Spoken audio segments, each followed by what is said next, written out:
Meeting to order. Um, per- Pursuant to the Open Public Meetings Act, Chapter 231, Public Laws of 1975, this meeting has been duly advertised in the South Jersey Times and the Sentinel. The municipal clerk of the township has been duly notified, and the requirements of posting of notices have been met. If you would please stand for the Pledge of Allegiance. Pledge allegiance to the flag of the United States of America and to the republic for which it stands, one nation, under God, indivisible, with liberty and justice for all.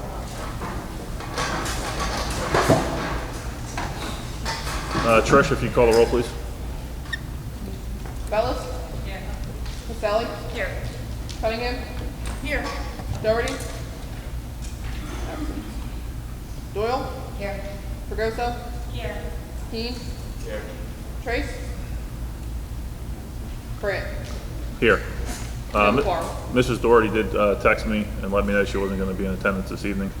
She is heading to a out-of-state graduation today. Presentations, we have none listed this evening, so we'll jump right into our public comment section. Make a motion to open to the public. Do I have a second? Second. All in favor? Aye. Opposed? Abstentions? Anyone from the public wish to comment on any items this evening? Please step forward. Seeing no one, I make a motion to close the first public comment portion. Do I have a second? Second. All in favor? Opposed? Abstentions? Okay, we do have the necessity this evening for a brief executive session. What do you, 15 minutes? 20 minutes? I'd say 20. 20 minutes. Hopefully we'll be back out shortly. The purpose of the executive session is personnel, as well as contract litigation and negotiations. So therefore I make a motion, we move into executive session at 6:02. Do I have a second? Second. All in favor? Opposed? Abstentions? All right, we'll return. We come out of executive session at 6:40. Do I have a second? All in favor? Opposed? Abstentions? All right, school board president report. I don't have much to report other than I did attend, along with Mrs. Dolan, a few weeks back, the annual luncheon that GCIT puts on for our Teachers of the Year. So that was a really nice event. It was great to be back in person with that. It's been canceled for the last 2 years. So her and I both had a very good time along with our Teachers of the Year. So just wanted to mention that. And Leah, do you have anything for NJ, SBA? Just that the county meeting was actually Tuesday, but that was also the day of the Ritter concert, so I wasn't able to attend that this year. Also, if you have not signed up for your governance courses, do so, because they are full or getting full. So if you haven't signed up, get your space. Are they doing them in person again? Or Virtual. All virtual? Or you can do self-guided. Oh, okay. So obviously, the self-guided wouldn't, you can do that anytime, right? Right. And if you want to do it and ask questions with other people, those classes are getting full. Gotcha. All right. Moving on, we have our minutes from our budget hearing on April the 25th. So everyone's had an opportunity to review them. I will make a motion to approve the minutes as listed. Do I have a second? Second. Are there any revisions? If not, all in favor? Aye. Aye. Any opposed or Right. abstention? Okay. Abstained by Mrs. Caselli. All right. Human resources. We just reviewed this in executive session. Are there any questions? Policy committee update. Michelle. So the policy committee met on the 17th. There are a few policies there. I'm going to go over the HIB policy last because it has the most revisions. So basically, policy 1648, record keeping for healthcare settings, really just pertains to the nurse's office in regards to when she or someone in that office contracts COVID. So it was pretty straightforward. Policy 2417, student intervention and referral services.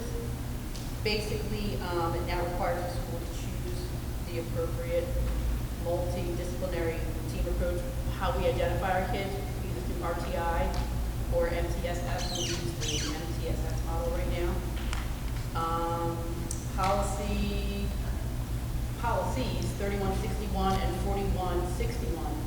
examination for cause. Basically, this is when the district feels that a staff member needs to be evaluated. This allows the district to require staff members to submit to exam if their behavior warrants.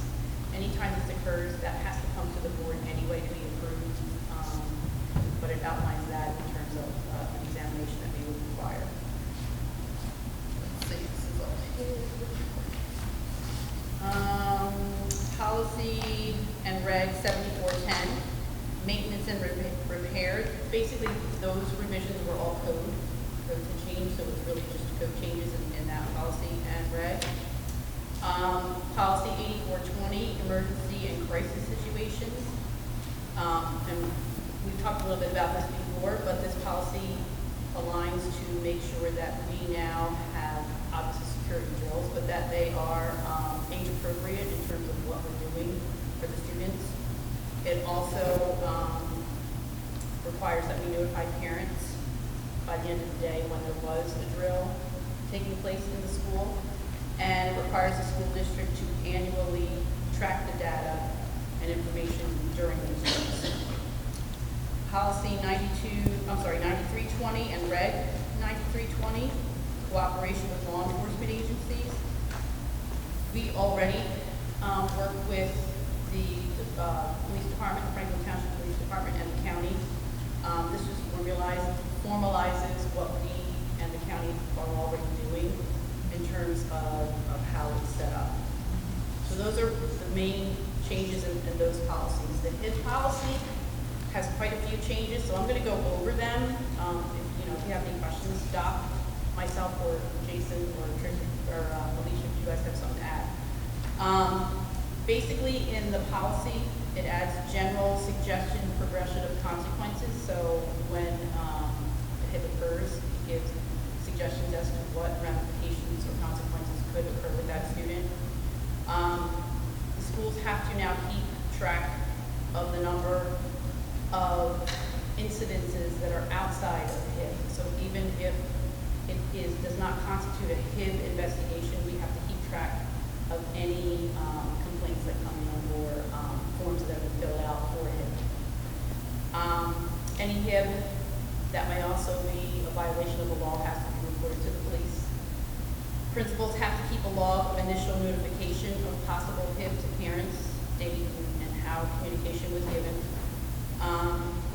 Written notification has to be in the form provided by the New Jersey Department of Ed. They are formulating a form that every district in the state now has to use that will be more uniform.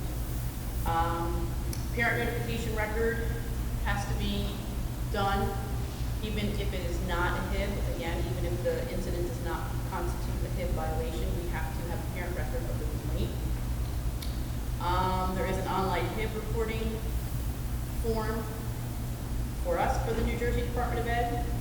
Principals need to notify the superintendent of any preliminary determination of an incident if it doesn't meet HIB, and then the superintendent can supersede or reject that determination and require a full HIB investigation. So if it comes from school to Troy that they don't feel it's a HIB, based on what Troy's heard, he may override that decision and ask them to investigate it as such.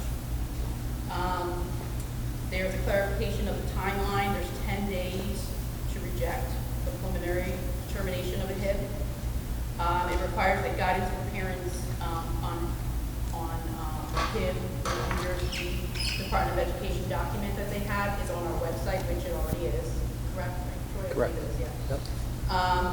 Requires that our HIB policy be posted, which again it is. And lastly, that a staff member cannot investigate their immediate supervisor. So if there's a complaint on someone within the school and that person happens to be related, their supervisor is related to them, they cannot conduct the HIB investigation. It has to be given to someone else. And that's basically, I believe, the layout of the policy changes. Any questions?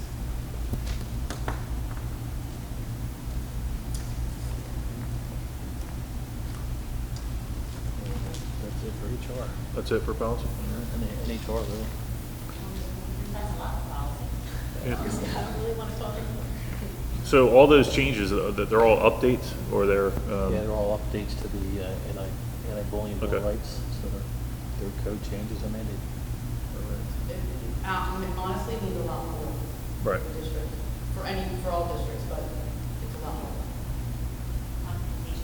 So I guess you'll be reviewing all that with the rest of the administration and make sure we're in Yeah, compliance. these will take effect next school year because we need to go through a Senate policy reading. By the time we do that, school Right. will be out. School will be So, out, right. Yeah, we're kind of summer year long. Okay. And this is probably all mandated, right? So it's not like we really have. It is, yep. Yeah. Okay. All right. Any questions? If not, I make a motion to approve human resource items G1 through G14 as recommended by the superintendent. Do I have a second? Any other comments? Before you call the roll, Trish, regarding the cooperation with law enforcement, I just wanted to, real quick, it reminded me, I guess our main liaison here with the schools, obviously other than our SRO, was Matt DeCesare. Matt, congratulations to Matt. I think has been promoted to deputy chief of the township police. So will he still be our contact, or someone will replace No, him? we or? have Mr. Fregoso is going to be our new contact. Okay, well, congratulations to Mr. Fregoso. Yeah. Sorry, Trish, I didn't mean to hold up the roll call. That's okay. And you know what, do we want to make mention of G7 as far as we're going to look into? Yeah, there may be a discrepancy regarding some of the hourly salaries under G7. So in order to move things forward, we'll go ahead and approve it as it is listed this evening. And then if there's any revisions necessary, we will make sure they're taken care of at our next meeting. And obviously any retroactive pay, if any, will be applied accordingly. So, Just be approved. yeah. So I'm sorry, Trish, go ahead if you want to call the roll, please. Doyle. Fregoso. Yes. Keen. Yes. Bellis. Yes. Caselli. Yes. Cunningham. Yes. Brant. Yes. Motion carries. Right. Moving on to education items. Yep, so education, H1 and H2 are empty. H3, we have some out-of-district workshops that will occur during the summertime. You can see them there. We do have quite a few that are going through OG, or Gillingham training, and a self-paced summer completion. So that's, all those attendees are listed there with their registration. H4 is empty. H5, we do have one student teacher that will be assigned to Tina Audio at Main Road, and that will be October through March. And then our annual approval of the school handbooks. That's it. Is there any changes in the handbooks, Troy, or is everything the same? If you clicked on the attachment, the principals do an excellent job of just Highlighting. overviewing it for you, but not any really major changes. Nothing significant. All right. Are there any questions from any board members? If not, I'll make a motion to approve education items H1 through H6 as recommended by the superintendent. Do I have a second? Any other comments? If not, if you could call the roll, please, Trish. Bellis. Yes. Caselli. Yes. Cunningham. Yes. Doyle. Fregoso. Yes. Keen. Yes. Brant. Yes. Motion carries. Great. General administration. Yeah, just all normal monthly stuff. Just a couple points of note. We did include our bus drills under, excuse me, I3. So that's the second round for the year. So they're listed there, listed by bus and bus route. And then we did not have any HIBs this month. So everything else is normal stuff. Any board member questions or comments? If not, I make a motion to approve general administration items I1 through I7 as recommended by the superintendent. Do I have a second? Second. Any other comments? Trish, call the roll, please. Caselli. Yes. Cunningham. Yes. Doyle. Yes. Fregoso. Yes. Keen. Yes. Bellis. Brant. Yes. Motion carries. All right, claims, I'm sorry, operations, Trish. Yeah, claims are listed as normal. 4 bill lists plus payroll for the month of April. Anybody need time to go over those? Okay. 2, 3, and 4 are budget transfers and certifications for the month of March 2022. Questions, concerns on that? No? Cafeteria report is item number 5. I did just add April's, as Tracy did send that to me. So this is approving both cafeteria reports for the month of March and April 2022. Questions, concerns? Moving on. 6 through 13 are none. Item number 14 is the schedule requisition for school taxes. Basically breaks down the tax levy per month. Item number 15 was the RFP that we reviewed, as well as the awarded professional service contract has been updated. Item 16 is the renewal for our student information system, as listed there. Item 17 is the continuing disclosure agent for the year 22-23. Again, staying with Phoenix Advisors, and it will be the cost went up about $100.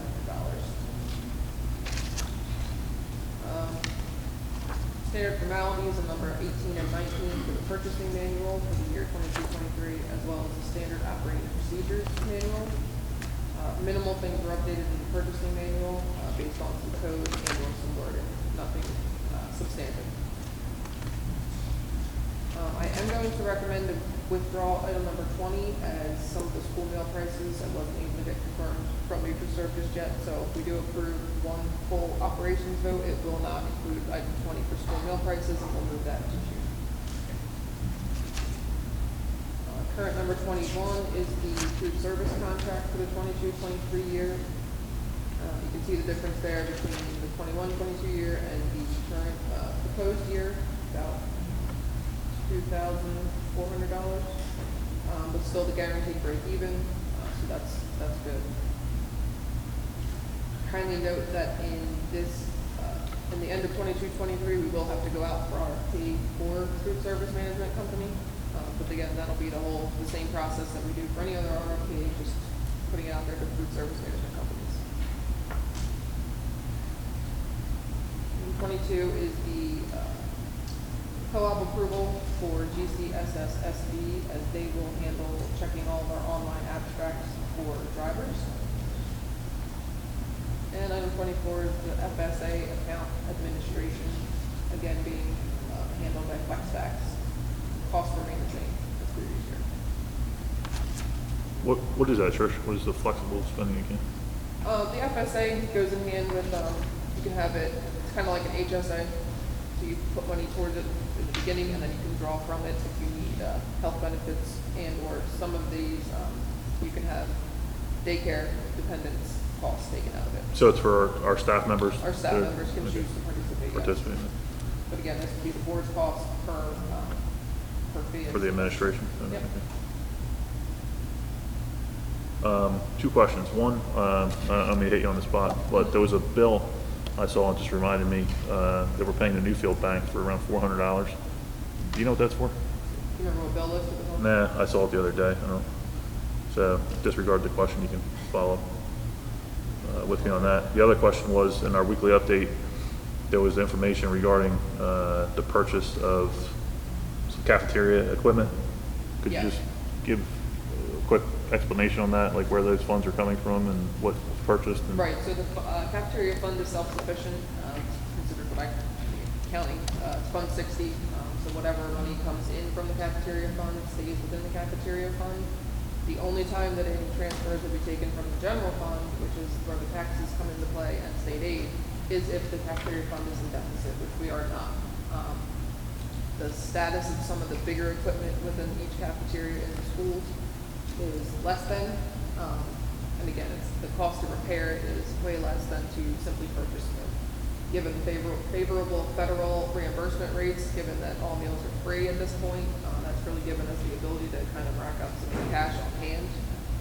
Expenses hasn't changed, but the reimbursement rates have increased. So we are unable to keep more than 3 times the average cash flow, which we have, so we have to spend the money. And again, I was given a wish list from Mrs. Tracy Costin about the equipment that needs to be replaced, and went over all of that with her, physically reviewed and saw what she needed. It's pretty much like I said, the cash register stand, the hot and cold food servicing lines, an oven and or range, those types of things.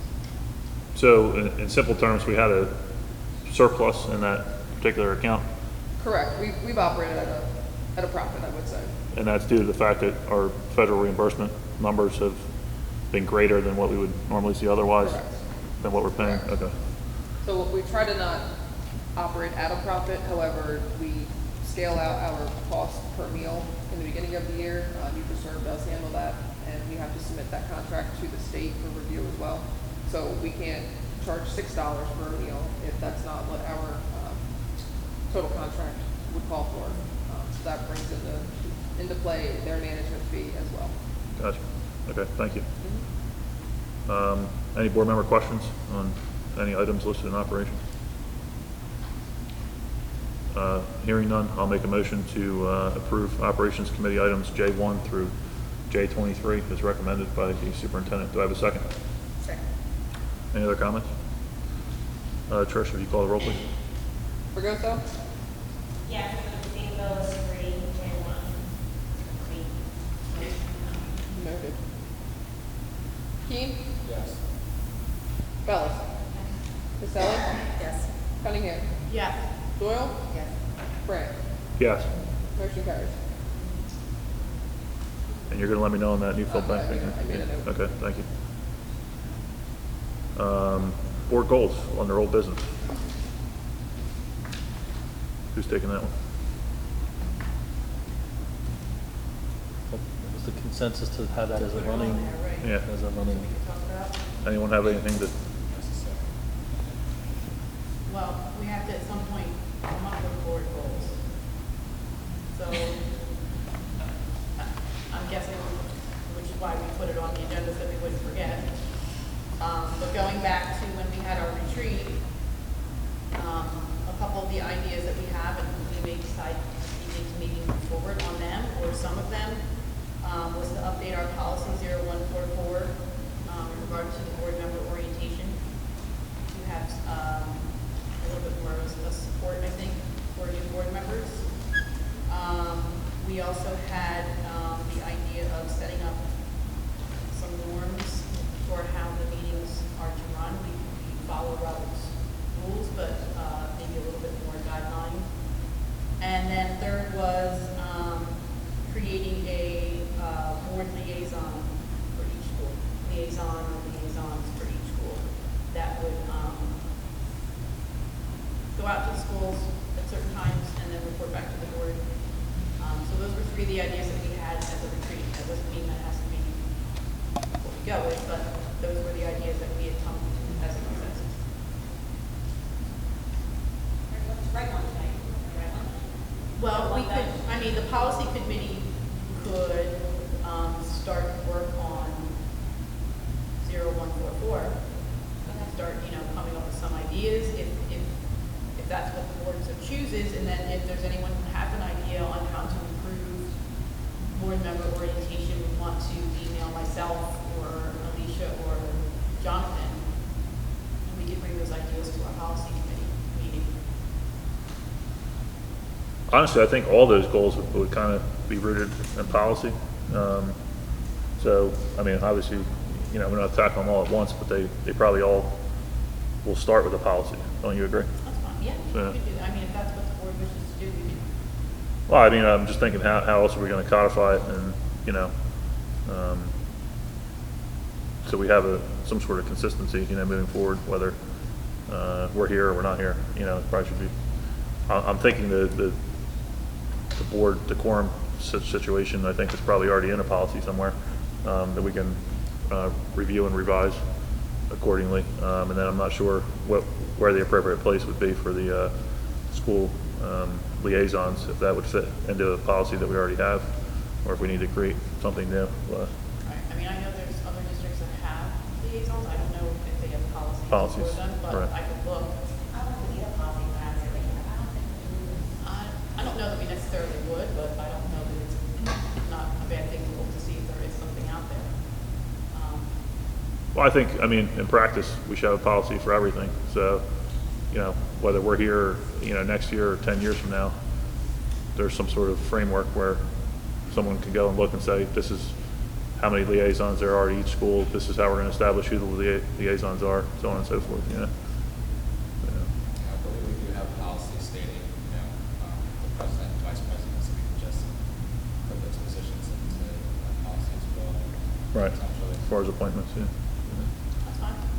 I mean, in general terms, usually it's a volunteer Yeah. type situation, but if you have, you know, multiple people that want to serve as liaison for one particular school, then there obviously have to be a process Right, well, I figured, well, for appointment. I was thinking it would be probably better to have at least maybe 2 for each school, because when someone can't go, maybe the other Right, person can. right. So, that was the idea of having more than one. Yeah, that makes sense. Definitely a liaison and an alternate or 2 liaisons would be definitely appropriate. So, Are you talking about just observing? Yeah, like going to, you know, an award ceremony or something that's during the day, a field day or something, you know, whatever it may be. You have to be And- careful about board members going to a school and walking around and trying to say how things should be done, and that's, Oh, no, It can't it's be. not in regards to that. It's just going and yeah, I tried that once. They yelled at me. that's So, right, you yeah. can't do that. Not allowed to do that. Just once. Maybe twice. I mean, we get updates from the schools, but it's nice, I think, for us to see firsthand exactly what's happening, interacting with teachers and kids. So, how should we proceed? I guess we'd have to set the policy meeting. I guess we're just gonna write them. I mean, do you guys want to tackle them all, or you want to take them one? How did you want us to Take do it? on one by We're one. all over, I guess. So- Well, I'm guessing we're gonna look for these goals to be in place for the next school year, right? So maybe, I mean, it's up to you guys, and obviously you, Troy, whether we start in June or we start in July. I mean, we're gonna have to have 2 policy readings before it can be enacted, so. I think you can do, liaison, I feel like it should just be, Yeah, I just feel like that's just someone that's going to school, just saying like, hey, I went to the Delsey Art Show, this is what, this is, you know, be a policy that everyone should know how to act appropriately in school.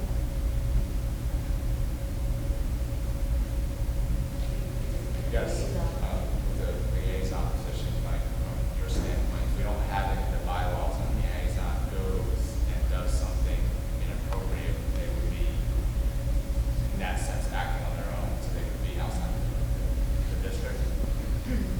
No, not necessarily. They're a board member and they've been appointed. I don't know if you have to have a policy for that, but Jason's basically right that the more things you have a policy on, the better it is for everybody to know what they're doing, what they're not doing. All right, so let's do a policy committee meeting in June. Well, unless you wanna wait till July. We only have 1 meeting in July. Okay. If we met before the July meeting, we could give a first read in July, second read in August, and then, because Okay. we have 2 meetings in June, and there's a lot of end of the year stuff, moving up ceremony, and I agree. so maybe we do July. So at our June meeting, we'll schedule that. I'll put that down, schedule, to remind us to schedule the policy meeting. Perfect.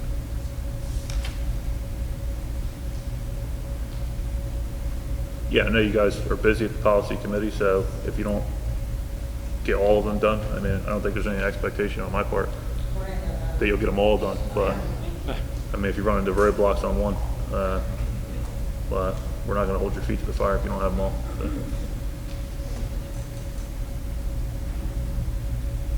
Anything else for board goals? Moving on to new business.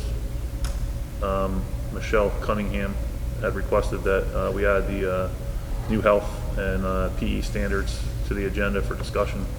So, Michelle, I don't mean to put you on the spot, but I'll turn it over to you, and because you didn't really indicate what part of the standards you wanted to discuss. So. I know that these have come up before, because there are some standards that are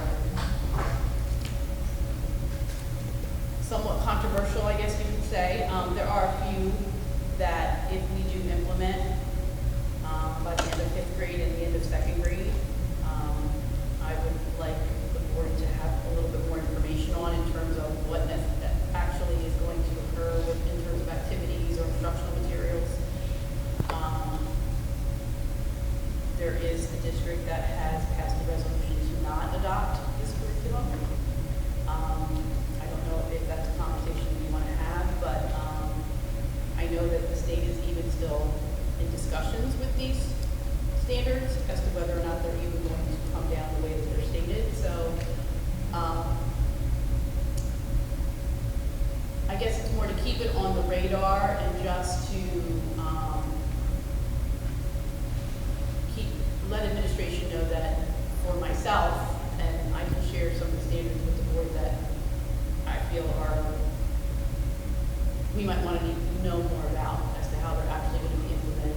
Yeah, like I said, there's a lot of talk at the state level, it goes right in the back, so, I mean, we're gonna go ahead and do the work, but I'm kind of dragging our feet here a little bit. I'm hoping maybe a little bit more will come out, but sure, I mean, whatever you guys, Well, I'll forward you the standards that, there's a couple that by the end of fifth and a couple by the end of second.